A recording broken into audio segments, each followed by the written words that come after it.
A pleasure to meet y'all at last, and welcome back to Films I'm Willing to Talk About Again. And now, we're going to get down to some business with the late 90s again.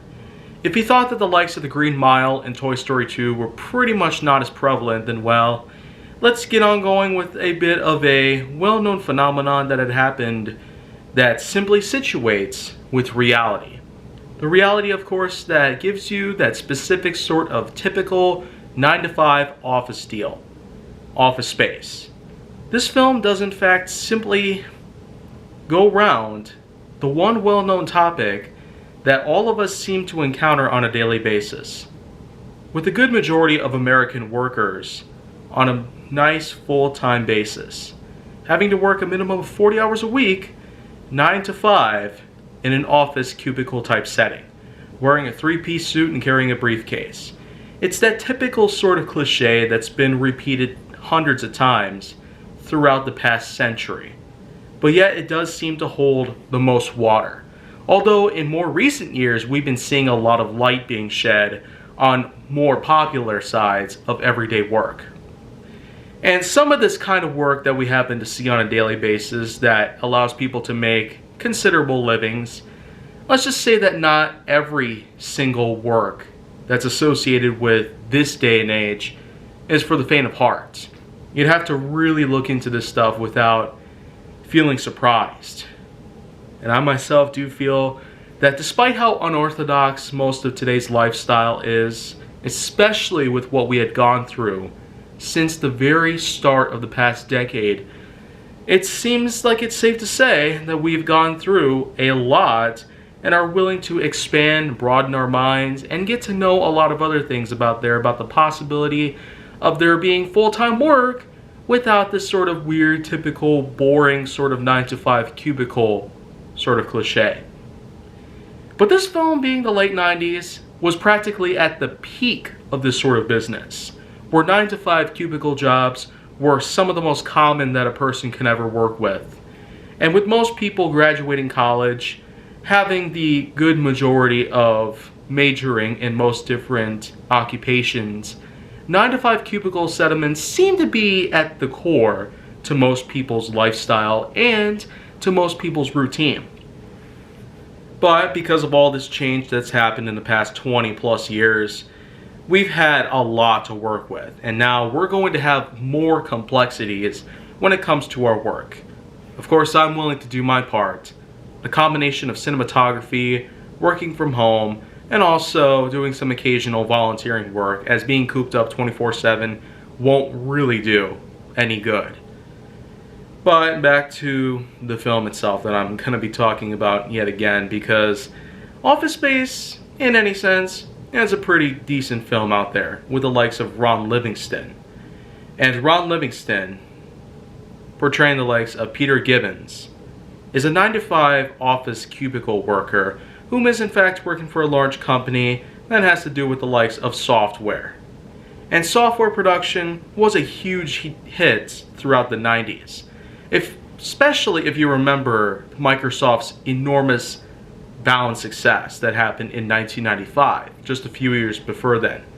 But by the end of the 90s, with computers being some of the biggest things that people could ever have around the workplace, they were becoming more common, they were becoming smaller in size, and they were becoming to the point in which that they could be carried around with you at all times, which was certainly unlike what had happened 20 years before then. So only 20 years of innovation had allowed computers to pretty much be a small fraction of the size that they used to be.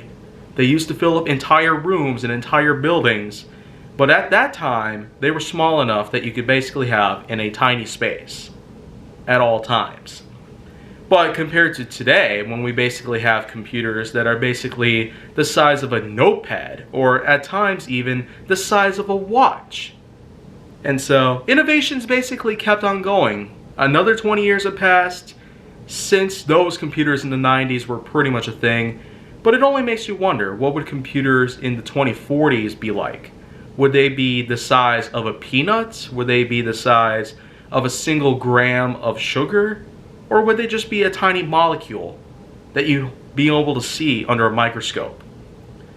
So innovation can keep us thriving by any means. But in any case, though, let's not get off track here, because after all, the film Office Space centers around Peter Gibbons, whom is in fact a software worker who does in fact go on a weekday basis, with only the weekends being around, living inside of his apartment, and occasionally having some friends together, along with his neighbors, every now and then. But there eventually came a time to where he chats along with some of his friends, and they eventually agree to some little idea that they can eventually find a way to take some money away from their own company, as their company is in fact expanding to extreme heights, to the point where they could become a multi-billion-dollar success. And so, these people are in fact willing to take some money, small sums of it at a time, and use it as a bit of a bonus towards their weekly and monthly paychecks. So in any case though, a plot like that with a sort of devious deed of any sorts might not really go much, but the real surprising thing is that there is a good handful of things out there that can definitely allow for a pretty good number of things out there. There's some comedy involved, a little bit of drama, a little bit of some questionable things that you get to see out there. But in any case though, this does eventually get down to the fact that some people are just fed up with having to work these typical 9-to-5 jobs. I myself may never go down that kind of path, because look at how diverse work has become, paid work especially. You could get paid electronically from people whom are willing to donate you for a lot of different things out there.